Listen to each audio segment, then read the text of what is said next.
Okay guys, so this video is a little bit different because it turns out I bought the wrong scale car. But it looks pretty nice, so I figured I'd do a review on it anyways. So I bought this car at like a used toy shop, and it didn't come with the original box. So I looked over this thing and it says nothing about scale here. It came with this pamphlet as well. And again, I didn't see any sort of scale, so at the same time I bought this used car, which will be a different video, and this is 1/64 scale. This is a La Festa branded AC Ace. And so I just looked at the two cars and thought, well, you know, they're both old cars. I know old Japanese cars are pretty narrow, and this Supra is actually longer than this car, so I thought it might have been the right scale. But now that I go to the internet, it turns out this is 1/72 scale. But it is brand new, so let's take a look here and see what it's all about. Alright, it's a plastic model, and it came in a set with a couple other cars, like a Honda City and I think a Toyota Soarer. But I also wanted the motorcycle, because this Suzuki GSX1100 is a pretty cool motorcycle. I built a model kit of it when I was a kid, a Tamiya model kit. So let's see what we get. Okay, so I guess we'll start with the car here. For those that don't know, the Toyota Celica morphed into a different line called the Supra. This was originally called the Toyota Celica XX in Japan, but it was called the Toyota Celica Supra. It's like a trim level, and later on it branched out to its own namesake, just the Toyota Supra. But as you can see here, I'm gonna have to insert my own mirrors, but what's pretty impressive is the mirrors are actually painted silver, so that's pretty great for a car like this. I looked online on eBay, and these things are selling for like $15, but I think when they're originally new, I'm gonna guess this thing was probably less than $5. So for a car for less than $5 that comes with painted mirrors, that's pretty good. This is a kickstand for the motorcycle, it seems. So okay, but you can obviously tell, hopefully, that this thing's got some paint problems here on the roof. It seems to be contaminants, like lint is inside the paint. And then on top of that, it's like orange peeled, and it's scratched from the packaging. It was rattling around against the plastic bubble, and that caused these scratches. Down here, it's much nicer because it wasn't in contact with the packaging, but you can still see some orange peel there. But again, this is probably a really cheap car when it was brand new, so I guess it's alright. Yeah, this is pretty bad here. Big plastic gouge here from being pulled off the molding sprue, so that wasn't done very well. The wheels do look period correct though. If you look here behind, that looks pretty good, right? So that's all right. We got some black paint here around the window molding. It's good. The door handle itself, some more molding here on the side of the body, and there's two-tone black here as well. The black isn't very thick though. You can kind of see the red coming through in spots. The bottom does have some detail here, but no branding. This was made by F-toy, I guess. That's what the internet's telling me. It does seem to roll pretty well. It is plastic, but it does roll well. Not much inertia, but okay, this side here, I guess, yeah, the paint's not very good. But the back, we do have plastic inserted lenses, so that's pretty great, with a tiny little keyhole there. And there's printing here. Hopefully, let me try to zoom in here. But if you look at the top, it says 2.8 GT, and over on the other side, I don't know what that is. Maybe XX. I would assume it's XX for Celica XX. Okay. Alright, so yeah, the exhaust tip isn't painted or anything like that. But it is molded in there. The interior, well, actually, let's go to the front first.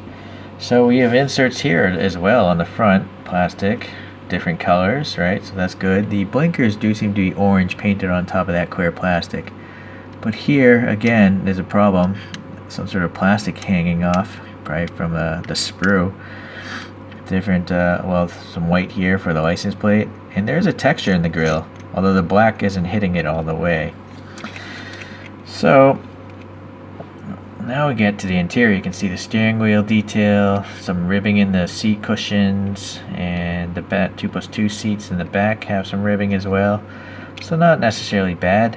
It seems to be a snap together body. There's no rivets or screws, so I bet if I flex this enough I can probably pop it apart. Not that I really need to. So I think if you bought these when they were brand new, it's pretty good, really. I mean, I wouldn't have expected these plastic lights. And then also this windshield wiper blade is 3-dimensional. Same with up here, and they're painted black. So for the original price, I think this is a pretty nice model. But for today's eBay prices, no, you're wasting your money. This is a rubber tire, by the way. It is a separate piece. You can kind of see it moving there, right? Okay, so that's the conclusion there. I think I'll probably keep this because if you do a search for like RC Turbo 176, there's a 176 scale remote controlled car, fully proportional. They're around $60 or something like that, and it comes with a Mini Cooper body, which looks really toy-like. But maybe if the wheelbase is the same, maybe I can pop this body onto that RC car. So at least until I get that RC car, I'm going to hold on to this model. If not, I'll probably just sell it off on eBay or something like that, because it's not the scale I collect. Okay, but let's look at the motorbike. As I mentioned, I built a Tamiya model kit of this, and for the time, it was really interesting styling. It had like a rectangular car headlight here, and it looked pretty futuristic way back in 1981. I think they probably still even sell this model kit to this day. Obviously the paint isn't super awesome, but it's nice to see the Suzuki logo there on the gas tank, and I think for the size it's actually pretty good. I mean, this is before 3D printing. This is just like a molded motorbike, and it's pretty good for its size, I think.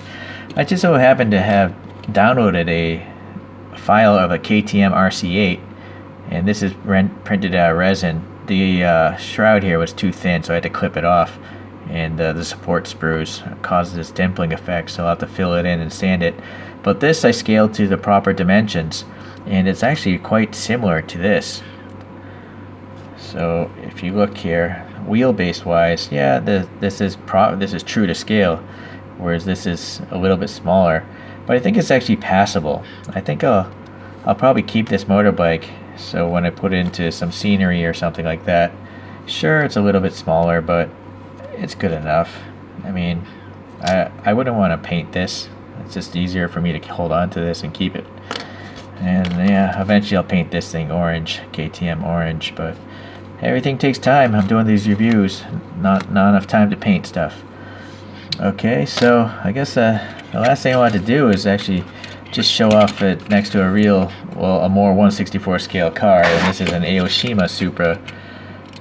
So obviously it's longer, right? Because it's supposed to be more to scale, and obviously wider. So yeah, next to this thing, it's obvious this is way off. But I don't carry digital calipers around me when I'm out shopping, and I was deceived by this car. So, oh well. I didn't pay too much for this. I only paid like $6 for it, so I'm not heartbroken. I'm not too angry about it. Okay, well anyways, so if anyone doesn't care about scales, or if you happen to like 176 scale or 172 scale, I forget actually what this is. I think it's 172 scale. You want to just look up Nostalgic Hero and Vol.1, and you'll be able to see what other cars came in this set. Okay, but I think it's pretty good for the original price. Alright guys, over and out. See ya.